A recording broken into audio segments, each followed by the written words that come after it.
Bom dia, meus amados irmãos, que a graça e a paz do Senhor, nosso Deus e Pai, o amor do nosso Senhor e Salvador Jesus Cristo esteja em nossos corações, nos fazendo cada vez mais crescer no seu conhecimento, na sua sabedoria, na sua graça maravilhosa. Amados, estamos começando hoje uma nova semana e com ela estamos começando também uma nova lição bíblica diária. Diariamente estaremos estudando até a próxima sexta-feira uma lição aqui do livro de Isaías, cujo título é Sempre Vigiando, a lição de número 16.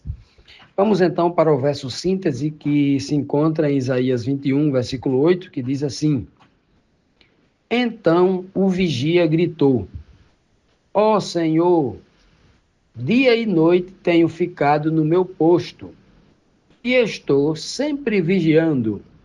Então, o verso síntese começa aqui com uma espécie de parábola, né?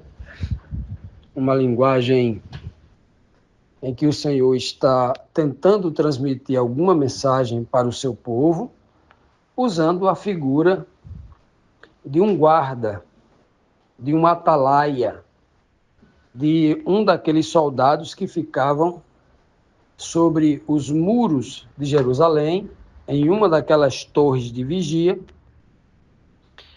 guarnecendo a cidade com a sua visão, obviamente, pronto para dar o sinal de alerta, tocar a chofar, tocar a trombeta, para que, obviamente, em caso de qualquer exército avançando contra a cidade, aquele toque pudesse despertar todo o exército, né? E o povo se preparasse para defender a cidade. O vigia tinha essa missão de não cochilar, porque, inclusive, era um risco para a própria vida dele, que em cima do muro, com a sua cabeça exposta, com a sua visão olhando ali para as regiões mais longínquas, né?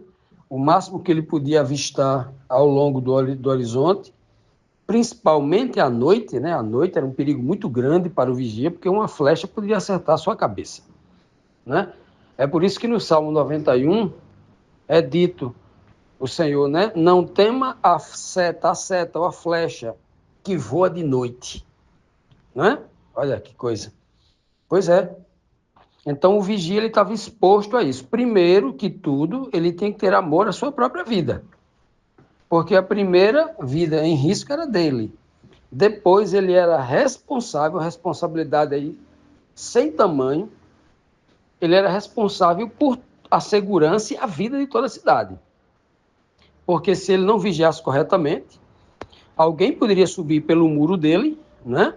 Usando escadas, alguma coisa, subir nos muros e, obviamente, entrar e depois abrir os portões da cidade para que o exército inimigo invadisse, pegasse todo mundo dormindo e matasse todo mundo e conquistasse a cidade. Então, aqui nós temos uma alusão, né, de uma mensagem que o Senhor manda, uma mensagem fictícia, dizendo bem claro aí para o povo, né? O vigia grita. Gritar quer dizer, ele está falando com voz firme. Não é alguém que tem dúvida, não. É alguém que tem certeza do que está falando, alguém que fala com voz alta. Quando o Senhor fala em voz de trovão, ele não está querendo dizer que a gente é surdo, não. Ele está querendo impor, naquele momento, a autoridade, querendo transmitir ao ouvido de pessoas insensíveis que aquilo é muito importante, por isso que ele aumenta a voz, claro, né? Além de mostrar sua supremacia, soberania, tudinho, ele também quer transmitir essa ideia, né? Aqui é a mesma coisa. Então, esse guarda aqui, ele não tem medo de dizer o que ele está fazendo, porque esse guarda aqui está dizendo, Senhor, eu estou vigiando. Eu sou um vigia que não cochilo, é dia e noite vigiando. Obviamente, né? Sempre vigilante. Não é à toa que Cristo vai dizer assim, né? Vigiai e orai, para que não entreis em tentação. Aqui ele não está dizendo assim, vigiar e orai para que você não caia no pecado. Você tem que evitar a tentação. Quando entrar dentro da tentação, entrar dentro do quarto da tentação, você tem que ficar do lado de fora, vigilante, para fugir da tentação. Olha que coisa impressionante, né? Então, isso aqui é o vigia. Todos nós devemos ser atalaias. Somos todos nós, sem exceção. Essa missão não é a missão do pastor. Esse mandamento não é só para o pastor, para o líder religioso, para aquele que está à frente de algum trabalho, para aquele que está à frente de algum ministério, de algum departamento na igreja. Não. Esse mandamento aqui ele é universal. Todo cristão ele tem que ser um vigia, ele tem que vigiar. Primeiro porque ama a sua própria vida, porque ele quer a vida eterna, quer dar a vida eterna, né? Quer receber como herança a vida eterna. Segundo, é que ele é responsável por uma igreja toda. Não é obrigado ele ser pastor, não. Todos têm a obrigação de vigiar. Vamos então agora para a nossa primeira pergunta da lição desta semana. A primeira pergunta aqui de hoje, domingo, diz assim: na profecia contra a Babilônia, o que significa dizer que o destruidor vem do deserto? Por que Babilônia é identificada como o deserto do mar, né? Por que identificada dessa forma? Isaías 21, versículo 1 diz assim: esta é a mensagem contra Babilônia, o deserto do mar, como os furacões que varrem a região sul, assim o destruidor vem do deserto, daquela terra pavorosa. Claro que essa sentença, que essa profecia, em algumas versões, que este oráculo, algumas versões falam oráculo, né? Contra a Babilônia, é porque o Senhor está dizendo, né? A mensagem aqui é contra a Babilônia, claro, né? Porque a Babilônia era aquela que viria primeiramente contra Jerusalém. Nós já vimos aqui nos capítulos anteriores essas previsões. Vimos também as consequências já nos capítulos anteriores que Jerusalém e os judeus seriam levados cativo para a Babilônia e Deus tiraria de lá de Babilônia um remanescente que retornaria, né? E logo em seguida Deus castigaria a própria Babilônia pela injustiça que ela fez, pelo excesso que ela fez, né? Deus permitiu usá-la como instrumento para punir uma coisa de justiça, mas ela ia além na sua idolatria, né? E não reconhecer isso, aí tem a consequência para ela também, né? Claro, claro. E aqui o texto está mostrando agora que o Senhor tem uma sentença contra a Babilônia. Chegou o momento de julgar a Babilônia, porque ela se julgou autossuficiente, achou que ela conquistou Jerusalém e outros reinos em redor pela sua própria força, e não pela permissão de Deus. Deus deixou isso bem claro para, inclusive, o rei Nabucodonosor. Quando pela boca de Daniel, quando pela boca de Misael, Ananias e Azarias, ele teve a oportunidade de conhecer o Deus único e verdadeiro. E Nabucodonosor não voltou atrás, continuou na sua petulância, o reino dos babilônios continuaram na sua idolatria, ignorando os mandamentos de Deus, ignorando. Então, chegou o momento aqui do julgamento da própria Babilônia, né? Claro, é uma sentença contra ela. A partir agora do capítulo 19 e 20, o Senhor vai fazer uma série dessas sentenças, né? Uma série dessas sentenças aí contra não só Israel, não só, obviamente, né, o povo de Judá pelos seus pecados, tudinho, mas agora as nações em redor ali. E chegou a vez de Babilônia, né? Ele já citou Babilônia, agora ele vai entrar agora num aspecto mais claro, né, mais direto. Quando a gente cita os outros reinados, os outros reinos ao redor de Jerusalém, muitas vezes prefigurando um ataque mais poderoso de Babilônia lá na frente. Agora chegou a vez de o Senhor tratar exatamente ela. Diz que o texto começa dizendo aqui que essa mensagem, essa profecia é contra Babilônia. Babilônia aqui vai ser julgada. Tudo que o Senhor vai falar agora é contra ela. Contra quer dizer que é algo negativo. A favor de Babilônia era algo positivo, né? Então ele dá um nome aqui a Babilônia: o deserto do mar. Babilônia está situada ali diria que ao leste, a região leste um pouquinho mais ao sul, seria sudeste, né? Quase ao sudeste do Iraque. É uma região desértica.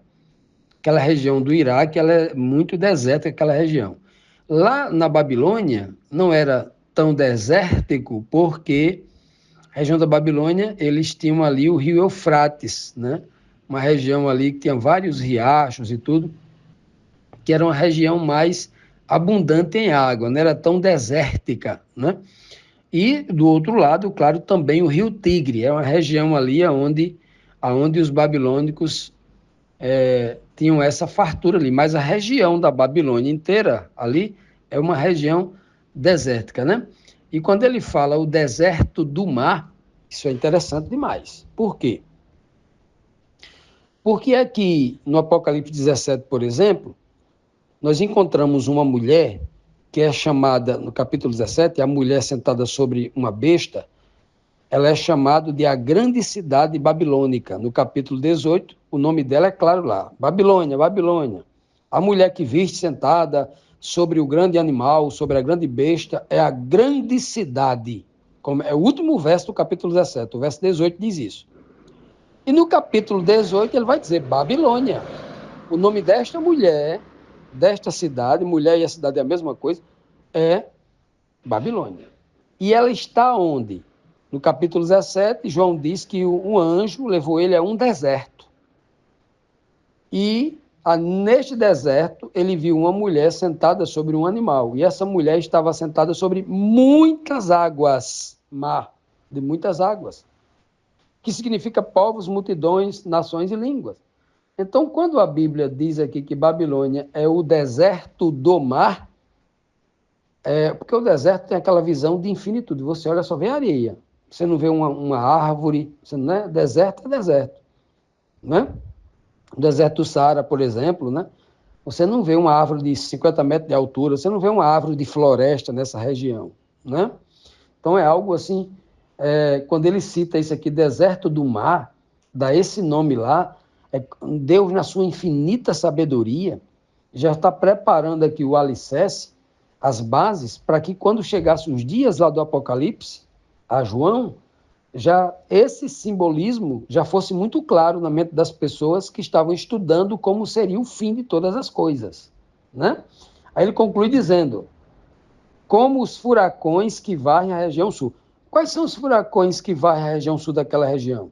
Não sei se vocês já viram umas tempestades de areia, que é uma nuvem de areia que vem arrastando tudo, mas com muitos metros de altura. Eu não sei quantos metros de altura, se tem 100 metros, 200 metros, mas é muito alto. É uma tempestade de areia que vem, que você não consegue enxergar nada. Se você entra no meio de uma tempestade daquela, você tem que ficar ali deitado, protegido ali, né, proteger o nariz, os olhos, porque é algo mesmo, para quem não está acostumado, aterrador. Até para quem está acostumado lá, é algo muito temeroso pelo povo que está acostumado, o povo do deserto. Aí ele diz aqui, ó, é dessa forma que o destruidor virá do deserto, né? Daquela terra pavorosa. Aí ele está dizendo que vem de uma terra pavorosa contra a Babilônia. E um povo virá do deserto. Existe ainda uma terra mais desértica ainda do que a terra de Babilônia, que é a terra que está ao leste da Babilônia, né? A terra dos persas, a terra onde hoje é aquela região do Irã, aquela região ainda mais desértica ainda, né? Seria isso? Vamos buscar essas informações nas próximas perguntas. Continuando, meus amados, vamos aqui para a segunda pergunta que diz assim: por que o profeta diz ter sentido tanto medo? Né? Como nós vimos aqui no verso anterior, né? Assim o destruidor vem do deserto, daquela terra pavorosa, daquela terra eu tenho um pavor, como se dissesse isso, né? Na verdade, é o profeta que está dizendo, mas essa fala aqui não vem de Isaías, vem de Deus, né? Deus é que está dizendo que aquela terra era uma terra de pavores, né? Porque então tem essa coisa do pavor aqui. A profecia era para o tempo presente do profeta Isaías, ou também serve para os dias de hoje, para o futuro de Isaías. Isaías 21, versículo 2 ao 4, diz assim: dura visão me foi anunciada. O pérfido trata perfidamente. E o destruidor anda destruindo. Ou seja, como o Senhor começa dizendo aqui, olha, é o óbvio. Eu sempre estou falando para vocês no sentido óbvio. Não mudem as minhas palavras. Tudo que eu falo a vocês são óbvio. Todas as coisas são óbvias. O pérfido vai tratar perfidamente. E o destruidor vai viver para destruir, né? É óbvio, a árvore, ela dá aquele fruto. É impossível que um pé de manga dê caju, é impossível. A árvore dá aquele fruto. É isso que o Senhor está tentando dizer para a gente, né? Aí ele diz assim, ó: sobe, ó Elão, sitia, ó Média, que já fiz cessar todo o teu gemido.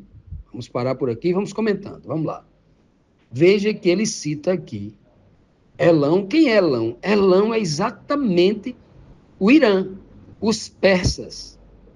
Elão é os persas, que hoje é aquela região ali região mais ao sul do Irã, do meio do centro do Irã para o sul. Elão são justamente o Irã, chamado antigamente de persas, né? Sitia, ó Média. Média são os medos, fica um pouco mais ao norte, bem ao norte de onde hoje é o Irã. Os medos. Por que então que o Senhor começa falando aqui dos persas e dos medos contra Jerusalém, contra a Babilônia? Porque justamente o Senhor já disse, mais de 100 anos antes, 150 anos antes, de que, falando contra a Babilônia, que ele está mandando se levantar os persas e os medos, isso que ele fala aqui, ó, sobe, te levanta, né? Persas, e sitia a cidade de Babilônia, ó Média, os médios e os persas juntos. Olha que precisão profética o Senhor está dizendo, mais de 100 anos antes, 200 anos, né, praticamente, antes de os médios e os persas se unirem, né, contra a Babilônia e tomarem o império da Babilônia. Por isso que o texto anterior está falando que é contra a Babilônia. Né? Contra a Babilônia. E ele diz bem claro, olha, eu já fiz cessar o gemido de vocês. Vocês que sofriam muito aí, agora eu fiz, veja que tudo tem a mão de Deus. A Babilônia se levantou, não foi porque Nabucodonosor era um cara inteligente, não. É porque Deus cessou o sofrimento deles, permitiu que eles crescessem para que Deus pudesse usá-los como um chicote, como um instrumento de juízo, um instrumento de justiça, para castigar aqueles que estavam castigando o povo. Instrumento de justiça, nada mais justo, claro, né? Olha que coisa, olha que mensagem. Vamos continuar. O texto diz: por isso os meus lombos estão cheios de angústia. Dores se apoderam de mim como as dores daquele que dá a luz. Fiquei abatido quando ouvi e desanimado vendo isso. O meu coração se agita, o horror apavora-me. A noite que desejava se me tornou em temor. Aqui já é uma expressão do profeta Isaías. Quando o Senhor diz assim, segunda total, né? Por isso os meus lombos, aqui já é uma... o Senhor aqui pode estar falando pelo profeta Isaías. Como se Isaías estivesse sentindo isso, e Isaías tivesse essa capacidade de falar desta forma erudita e bonita. O Senhor está usando essas palavras para dizer a Isaías o que ele ia sentir né, se ele visse literalmente isso, se estivesse lá naquela situação. Olha que coisa, a situação era terrível. Era um juízo tão grande que todo juízo ele é proporcional ao tamanho, né, da coisa, da pessoa, da conquista. Né? Não diz que quanto maior a pessoa, maior a queda? Não tem esse ditado popular? Pois é. Esse é um princípio bíblico que o próprio Senhor Jesus e os apóstolos deixaram claro. Ele diz assim, ó, não julgueis para que vocês também não sejam julgados. Com o mesmo critério com que vocês julgarem as pessoas, vocês também serão julgados. Com a mesma força que vocês julgarem as pessoas, com essa mesma força vocês serão julgados. Com a intensidade que vocês julgarem essas pessoas, vocês também serão julgados com a mesma intensidade. Vejam só, isso é um princípio. Só que Babilônia, ela conquistava as cidades com muito terror. Ela entrou em Jerusalém e derrubou tudo, queimou tudo, derrubou o templo. Né? Mas entraram para destruir tudo mesmo. Com muito, né? Eles eram terríveis. Babilônia tinha uma tática de guerra que eu não sei se era praticada por outras nações antes dela. Mas eles eram muito bárbaros. O que eles faziam quando pegavam uma pessoa? Porque era normal você pegar um prisioneiro, amarrar uma corda no pescoço, nas mãos e nos pés, e fazer uma fila indiana, um atrás do outro, e levar esses prisioneiros arrastando, andando pelos desertos até a sua terra, para chegar lá e distribuir esses escravos com os compatriotas, presentear a nação, né? E aquelas pessoas iriam trabalhar para as famílias ali, ok. Mas Babilônia só pede para Roma, né? Porque o que Babilônia fazia? Ele pegava um anzol, o próprio Senhor vai dizer isso, que ele pegava os anzóis, pontas de ferro pontiagudo, né? Aquele ferro pontiagudo, como um anzol, como parecendo assim aquele acento de interrogação da pergunta, né? Da língua portuguesa, aí enfiava no peito da pessoa, aí rasgava aquele peito, furava o couro do sujeito, nos peitos, né? Nas coxas e nas canelas, furava bastava amarrar com correntes ou com cordas, isso aí. Mas ele fazia dessa forma, com anzóis, furava a pessoa. E saíam arrastando esse povo. Então, a grandeza da riqueza de Babilônia, a grandeza a grandeza da sua riqueza física, da sua perversidade, a forma como atacava, com desejo de sangue, de matar, o juízo contra ele deveria ser do mesmo jeito. É por isso que a força de expressão aqui é muito clara, né? Porque por isso que ele diz assim, por isso que os meus lombos estão cheios, né, de angústia. Dores se apoderam de mim, só em saber que esse povo, os médios e os persas, quando viessem contra ele, um povo que viria do deserto com toda a força, toda a impetuosidade contra a Babilônia, iria trazer um grande juízo. Portanto, aqui está, nós começamos a semana, o Senhor trazendo, agora você pergunta assim, mas isso o que é que adianta? É uma aula de conhecimento histórico? Não. Porque no tempo do fim, nós temos uma nova Babilônia. Essa que vai acontecer agora nos tempos do fim. E o Senhor diz lá que esta Babilônia do tempo do fim receberá tudo em dobro. O dobro do que essa aqui recebeu.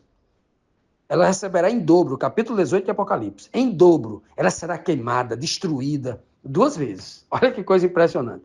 Então, essa estrutura aqui de Isaías, quando eu compreendo bem, e aí eu vou entender melhor o livro do Apocalipse, que é uma referência muito mais clara, muito mais detalhada sobre o tempo do fim.